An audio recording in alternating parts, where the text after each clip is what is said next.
자, 오늘 이제 욥기 오늘도 하다 보니까 15번째 시간인데 오늘이 마지막입니다. 욥기 38장에서 42장 마지막 장까지 오늘 나눠보도록 하겠습니다. 자, 오늘 이제 소제목으로는 이제 욥과 하나님 이제 두 인격체가 이제 대면하는 그런 장면부터 시작됩니다. 욥의 친구들 세 친구와 욥 사이에서 욥에게 일어났던 이런 비극적인 장면들을 서로 나름대로 주장을 펼치고 또 그 가운데서 이해될 수 없는 그런 그 과정들을 서로 이해시키려고 하는 많은 그런 사건들이 있었습니다. 어떻게 보면 이 땅에 태어난 많은 사람들이 그런 비슷한 일들을 겪지 않나 생각이 듭니다. 사실 뭐 우리 이 땅에서 일어난 일들이 우리가 개인적으로 볼 때 다 이해되는 건 아닙니다. 또 분야가 다르기 때문에 그 사람이 하는 일을 다 이해할 수도 없습니다. 그래서 나름대로 각자의 영역에서 또 최선을 다하지만은 사람과 사람 사이에는 또 어느 정도 간극이 있습니다. 그런데 그렇다면은 창조주의 하나님과 사람 사이에는 얼마나 많이 차이가 있겠습니까? 또 인간은 더 큰 약점이 있죠. 아담의 피를 물려받아서 그 제약 속에 사는 인간이기 때문에 하나님을 이해하는 것은 굉장히 힘듭니다. 자, 그런데 오늘 드디어 하나님께서 욥한테 나타났습니다. 욥이 자신이 당하는 이 고난, 고통들 이해할 수 없습니다. 그러니까 세 친구는 어떻게든지 욥이 자신들의 주장을 따를 것을 막 어떻게 보면 강요하는 것도 있죠. 자, 그래서 이제 서로 간에 이제 충돌이 일어났고 도대체 아무도 해결할 수 없을 때 이제 엘리후가 이제 어느 정도는 해결을 줍니다. 자, 그래서 이제 드디어 하나님께서 나타나십니다. 욥기 38장 1절에서 2절. 이거는 이제 하나님께서 직접 이렇게 이야기를 하셨습니다. 제가 읽겠습니다. 그때 주께서 해오리 바람 속에서 욥에게 응답하여 이르시되 지식이 없는 말들로 이치를 어둡게 하는 이자는 누구냐? 드디어 하나님께서 나타나셔서 이렇게 얘기하십니다. 지식이 없는 말들로 이치를 어둡게 하는 이자는 누구냐? 욥한테 이제 이렇게 얘기를 하십니다. 그런데 이게 참 우리가 이제 어떤 많은 지식을 갖고 있으면은 뭐 그럴 수 있습니다. 근데 그때 당시 때 뭐 얼마나 많은 지식이 있겠어요? 어쨌든 사람들이 하는 말 자체는 아무리 논리적이어도 하나님을 움직일 수는 없습니다. 그러니까 지금도 똑같죠. 지식이 축적되고 많은 지식들이 축적되고 그러니까 사람들이 자기가 배운 그런 지식들로 뭔가를 설명을 하려고 합니다. 그러니까 이 우주에 대해서 설명했을 때 이 우주의 연대는 138억 년쯤 돼. 지구는 한 46억 년쯤 돼. 나름대로 진화론을 끼워서 어떻게 해서 이제 이렇게 설명을 합니다. 언젠가는 만나게 되겠죠. 지식이 없는 말들로 이치를 어둡게 하는 이자는 누구냐? 하나님께서 욥에게 하셨던 말씀을 동일하게 언젠가는 이런 얘기를 듣지 않을까 싶습니다. 사실 사람들은 수많은 논리와 또 과학적인 지식을 토대로 뭔가를 만들어냈습니다. 그래서 뭐 양자역학 설명하고 천문학 설명하고 막 설명합니다. 그렇다 할지라도 하나님께서 하신 질문에 어느 누구도 답할 수 없을 것입니다. 왜냐? 이 욥은 어떻게 보면 우리의 대표라고 생각이 돼요. 딱 이렇게 말씀하십니다. 하나님의 무한한 주권. 하나님께서 이렇게 물었습니다. 내가 땅에 기초들을 놓을 때 네가 어디 있었느냐? 누가 그것의 치수를 정하였는지 네가 아느냐? 그것의 기초들을 어디에 고정하였느냐? 그것의 모퉁이돌을 누가 놓았느냐? 사실 하나님께서 천지를 창조하실 때 우리는 존재하지 않았어요. 뭐 보지도 않았어요. 볼 수도 없어요. 어떻게 대답할 수 있겠습니까? 한마디도 대답 못하죠. 욥도 마찬가지입니다. 내가 세상 만들 때 네가 어디 있었지? 뭐 존재도 없었는데요. 한마디도 할 수가 없습니다. 이거는 사실 어떻게 보면 하나님의 무한한 주권입니다. 하나님이 뭘 하시든 사람은 거기에 한마디도 대꾸할 수 없습니다. 심지어 우리는 하나님의 이름조차 정확하게 알 수가 없습니다. 자, 제가 이제 이걸 약간 갖고 온 이유가 뭐냐면은 굉장히 어렵다는 겁니다. 한 번 더 갖고 왔습니다. 성경에는 분명히 출애굽기 3장 13절에 14절에 나는 그 스스로 있는 자니라. 모세가 아니 하나님께서 나를 보내셨는데 가서 뭐라고 설명해야 되죠? 이름이 뭐냐고 물으면 어떻게 얘기해야 되죠? 하니까 하나님께서 나는 곧 스스로 있는 자니라. 너는 이스라엘 자손에게 스스로 계신 이께서 나를 내게 보내셨느니라 하라. 사실 이 문장 하나도 어렵습니다. 왜냐? 번역이 될 수가 없어요. 그러니까 어떻습니까? 유대 번역본들은 총 3가지로 번역합니다. 예의에, 아세르 예의에. 아예 그냥 음역을 해버려요. 번역이 안 되니까. 혹시 이제 이게 번역이 될 것 같아서 번역을 했어요. I will be what I will be. 이게 근데 말이 어렵잖아요. 뭐 존재, 그럼 안 하고 있다는 건가? 하고 있다는 건가? 어렵습니다. 그래서 총 3가지로 번역합니다. I am what I am. 이렇게 번역해요. 이 히브리어가 뭐 이걸 뭡니까? 번역한다는 것이 어려운 게 아니고 넘어갈 수가 없어요. 이 언어가 다른 나라 언어로 넘어가는 건 엄청나게 어렵습니다. 왜냐? 이 여기에 있는 예흐예라는 단어가 하야라는 동사에서 오는데 히브리어에서는 어떤 게 있냐면은 시제가 별로 안 중요해요. 동작이나 상태가 중요한데 어떤 상태냐? 끊임없이 계속되는 존재 이 뜻이에요. 이걸 어떻게 번역해요? 불가능한 겁니다. 그래서 킹제임스 성경에는 I am that I am 이렇게 했어요. 사실 이건 현재형이 아니거든요. 그렇다고 해서 미래형이냐? 미래형도 아니에요. 그러니까 유대인들이 영어로 번역할 때 너무 골치가 아픈 거예요, 이게. 그래서 이렇게도 번역하고 저렇게도 번역하고. 뉴킹제임스 성경에는 I am who I am. 뭐 같은 말이죠. 자, 이 70인역을 영어로 번역한 성경은 the being 이렇게 했습니다. 존재하는 존재. 뭐 뭔지 무슨 말인지 모르겠어요. 사실 인간이 하나님을 안다는 것은 너무 어렵습니다. 왜냐? 이게 간극을 뛰어넘을 수가 없어요. 아무리 설명을 해줘도 사실 힘들어요. 한 번 더 보겠습니다. 출애굽기 6장 2절에서 3절 제가 읽겠습니다. 하나님께서 모세에게 나는 주니라. 이때 이 주는 원어로는 여호와입니다. 내가 아브라함과 이삭과 야곱에게 하나님 곧 전능자의 이름으로는 나타났으나 나의 이름 여호와로는 그들에게 알리지 아니하셨느니라. 이때 이 여호와라는 호칭은 하나님이 직접 말씀하신 거예요. 그러니까 다른 성경은 그러니까 영어 역본들은 거의 다 숨겼는데 이것만큼은 숨길 수가 없는 거예요. 그러니까 영어로 여호와라고 이렇게 나옵니다.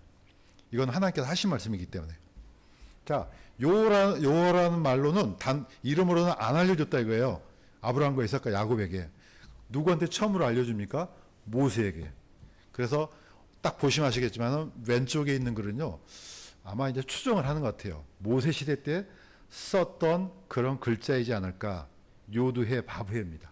4글자인데 자, 이 글자가 나중에는 아마 유대인들이 포로에서 돌아온 이후로 이제 하나님의 이름을 감히 언급하기가 두려웠던 것 같아요. 왜냐? 괜히 잘못 말했다가 큰일 날 것 같거든요. 아마도 그분의 이름이 욕되게 불러서 이렇게 혼나지 않았는가 생각해서 아예 이 이름을 아도나이로 부르기 시작합니다. 그래서 오늘날 대부분의 성경에서는 아도나의 주로 이렇게 호칭이 되죠. 그러나 하나님께서 모세에게 알려주셨을 때 그 이름은 바로 그걸 발음했겠죠, 당연히. 나중에 후에 이제 아도나이로 됐겠지만.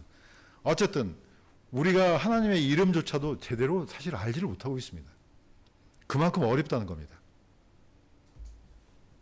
자, 하나님의 권능. 사실 우리가 하나님의 권능하지만 이것도 어렵습니다. 그래서 욥기 38장 31절에서 32절. 자, 이거는 같이 한번 읽겠습니다. 시작. 네가 플레이아데스 별무리의 감미로운 영향력을 묶거나 오리온 별자들의 띠를 풀 수 있느냐? 네가 마다소를 그것의 철에 이끌어낼 수 있느냐? 네가 악투루스 별을 그것의 아들들과 함께 인도할 수 있느냐? 발음도 하기 어렵죠. 플레이아데스. 이거는요. 이 단어는 욥기에서 2번 나오고 아모스에서 1번 나와요. 마다롯이라는 이 단어는요. 욥기에서 딱 1번 나와요. 성경을 통틀어 갖고. 그래서 이제 물론 신학자들은 이것을 하팍스 레고메논이라는 말을 붙여 갖고 단발성 단어, 딱 한 번만 나와. 그러니까 번역이 되게 힘들겠죠. 아니. 오리온은, 마자롯이 그렇고, 오리온은 3번 나오는데, 이 욥기에서 2번 나오고, 아마도, 4번 나오는데, 이사야에서 1번 나오고, 아모스에서 1번 나와요. 마자롯은 딱 한 번 나와요. 예, 번역은 옛날에 개혁성경에서는 이 이름을 12궁성이라고 했어요. 이게 보니까 맞는 것 같아요. 왜냐하면 킹제임스 성경 번역의 난해지에 보면요, 12궁성이라고 나와요. 이게. 그런데 잘 나가다가 옛날 개혁에는 12궁성을 했다가 요즘 개혁개정을 보니까 별무리로 이렇게 또 바꿔버렸더라고요. 잘 하다가 왜 그랬는지 모르겠어요. 뒷부분에 마지막 나오는 악투루스는 이거는 욥기에서만 딱 2번 나와요. 이 단어가. 다른 데서는 안 나와요. 그러니까 이 성경 자체가 이제 신학자들은 이제 연구를 하겠죠. 성경 신구약에서 가장 최초로 기록된 성경 욥기라고 주장합니다. 모세 오경보다 먼저 기록됐다고 봐요. 왜냐? 이 욥기에는요, 모세 오경을 인용한 구절이 하나도 없어요. 그만큼 어려운 겁니다. 자, 그런데 여기 보면은 하나님께서 이 명칭을 쓰세요. 이걸 이제 억지로 번역하면은 플레이아데스는 묘성으로 번역됐고요. 그 다음에 오리온은 삼성으로 번역했고, 이거 마자롯은 그냥 그대로 음역을 했고요. 어떤 데서는 북극성? 뭐 어떻게 번역을 못했어요. 마지막에 악투루스는 북두칠성 또는 북두성 이렇게 번역을 했습니다. 하나님께서 이 말씀을 하셔도 욥이 이걸 이해를 하겠습니까? 당시에? 지금도 어려운데. 밑에 있는 그림은요, 지금 우리 은하계예요. 갤럭시 우리 은하계인데 태양은 어디 있습니까? 저 밑에 점 하나예요. 이 은하의 지름이 중앙에서 마지막까지의 지름이 거의 내가 기억하고 있기로는 거의 10만 광년? 이 정도의 거리에 있다고 합니다. 자, 묘성은 440광년, 삼성은 약 1200광년, 북두칠성은 80에서 150광년. 그 다음에 인간들이 주장하는 바에 따르면 지구 연대가 138억 년인데 그보다 더 먼 거리에 있는 별들도 있답니다. 그러니까 이게 굉장히 모순적이죠. 그래서 AI한테 설명을 좀 부탁했어요. 아니, 지구가 138억 년이라는데 거의 400억 년 가량 되는 별도 있는데 어떻게 설명하려 했더니 공간이 늘어났다고 해요. 공간이 늘어나는 속도가 빛의 속도가 더 빠르기 때문에 그런 현상이 일어났대요. 어쨌든 하나님께서 그냥 만드신 게 아니라는 거예요. 지구는 보이지도 않아요. 이런 은하계가 인간이 관측한 은하계 수를 세니까 거의 2조개가 넘어요. 이 어마어마한 은하가. 태양은 보이지도 않아요. 그러면 태양계 안에 있는 지구는 보입니까? 보이지도 않는 그 지구 속에 몇 명 살고 있는 거예요, 지금. 이 엄청난 하나님의 권능, 이 넓은 우주에서 인간이 무슨 얘기를 할 수 있겠습니까? 그런데 인간한테는 이런 속성이 있다는 겁니다. 하나님께서 이렇게 되물었습니다. 욥한테 네가 또한 내 판단의 공의를 무효로 만들려 하느냐? 네가 너를 의롭게 하려고 나를 정죄하려 하느냐? 사람의 속성이에요. 하나님께서 아담을 만드시고 그의 아내를 만들었는데 나중에 선악과를 먹고 나서 이제 물어봅니다. 누가 이렇게 했어? 하니까 아담이 뭐 내가 먹긴 했는데요.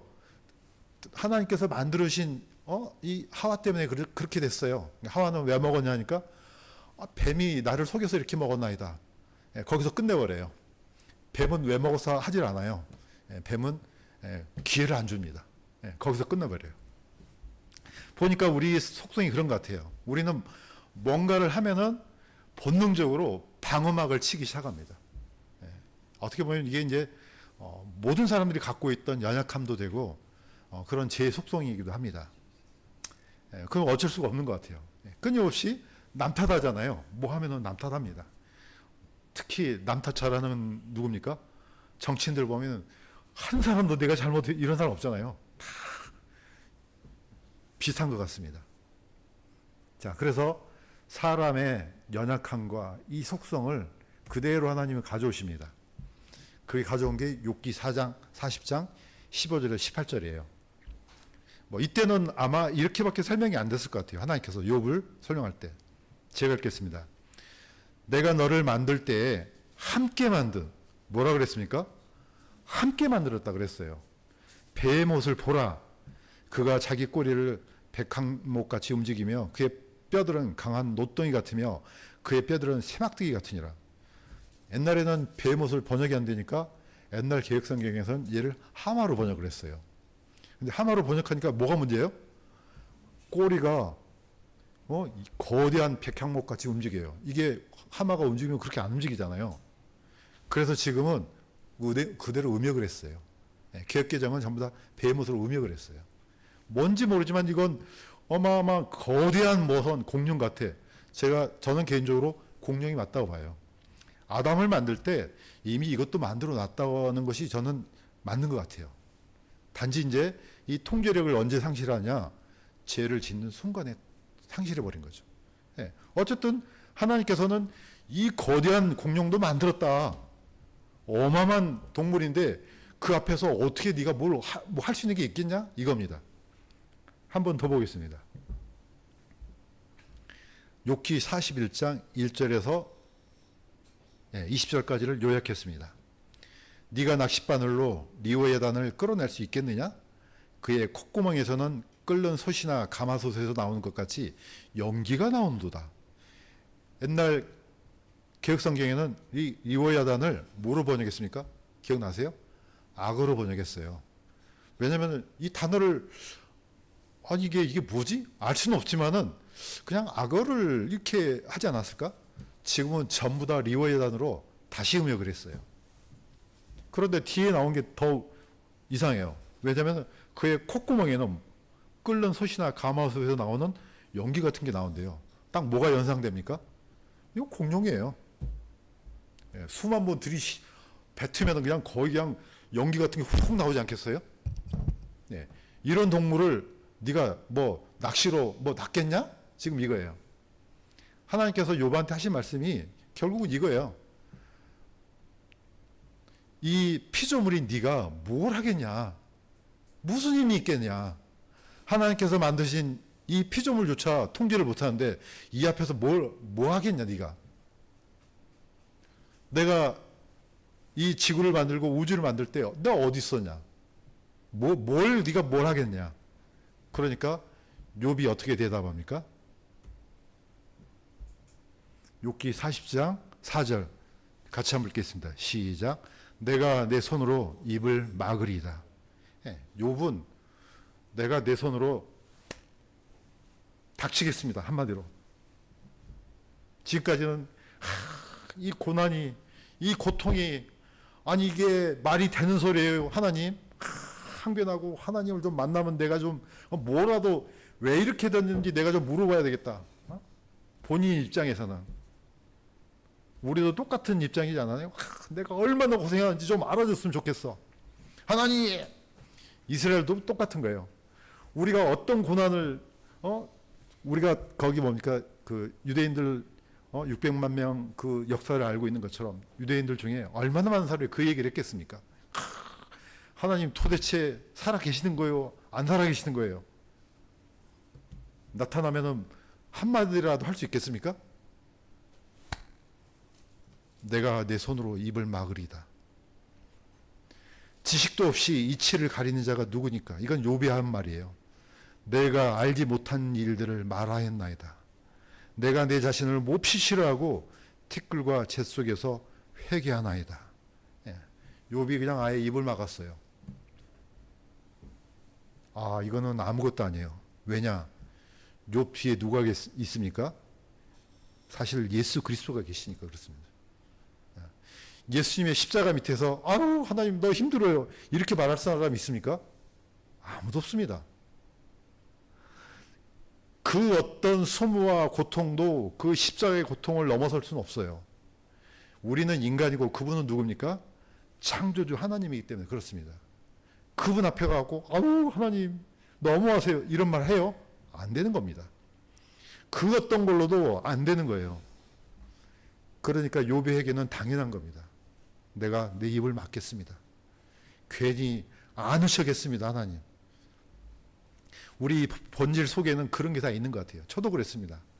뭐 어줍잖하게 좀 알고 나서는 어깨가 좀 올라가요. 이건 뭐 나만 알고 있겠지? 응? 자식들 말이야. 예, 이렇게 합니다. 내가 뭐 좀 배우면은 이거 자랑하려고 합니다. 그런 아주 나쁜 본성이 있는 것 같아요. 그 욥은요, 이 욥 안에 보면은 이게 모두 다 욥과 하나님과의 관계가 아니고 결국 누구의 문제입니까? 내 얘기예요, 결국. 너 들으라고, 나 들으라고. 자, 이때 진정으로 욥이 회개하니까 어떻게 됐습니까?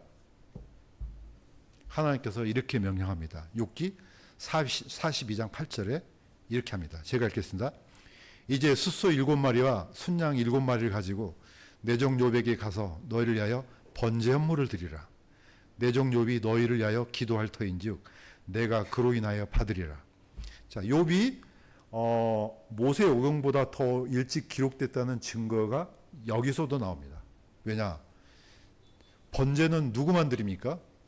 제사장, 대제사장. 이 정해져 있어요. 그런데 욥이 그걸 드리잖아요. 그러니까 이때는 그 제도가 만들어지기 이전이구나 하는 것을 우리가 약간 어떤 힌트를 얻을 수 있습니다. 하나님께서 소 7마리, 순양 7마리를 가지고 내 종 욥에게 가서 너희를 위해서 번제 헌물을 드려 명령합니다. 그러면은 내 종 욥이 너희를 위하여 기도할 터인즉 내가 그로 인하여 받으리니. 아니 그냥 말로 하면 될 거 아니에요. 근데 왜 굳이 이런 방법을 쓰냐 이거예요. 이건 놀라운 원리도 들어 있습니다.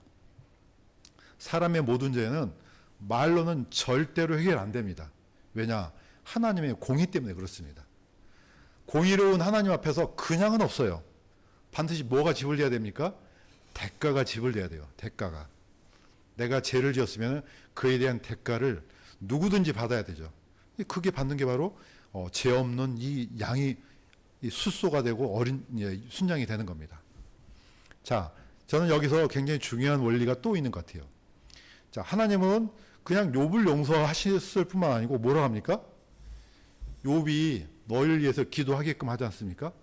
이거는 회복의 과정도 중요하다고 봐요. 하나님과의 관계도 중요하지만은 사람 사이의 관계도 중요하다는 거죠. 마태복음 5장 24절 이거는 같이 한번 읽겠습니다. 시작. 네 예물을 거기에 제단 앞에 두고 내 길로 가서 맨 먼저 내 형제와 화해하고 그 뒤에 와서 네 예물을 드리라. 하나님께서는 하나님과의 관계가 우선되지만은 그거 먼저 처리할 게 있어요. 사람 사이의 관계라는 거죠. 이게 해결이 안 되는데 하나님 제가 드린 예물을 받아주십시오. 받으시겠냐고요, 이게.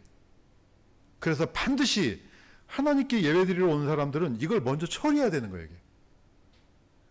혹시라도 나와 형제 사이에, 나와 부모님 사이에, 또 내가 모르는 누군가의 사이에 이런 불편한 게 있다면 먼저 그걸 해결하라는 거예요. 이게 해결돼야지 하나님과 그 사람 사이에 화평이 일어나는 거지 하나님 따로 이 사람 따로 안 된다는 겁니다.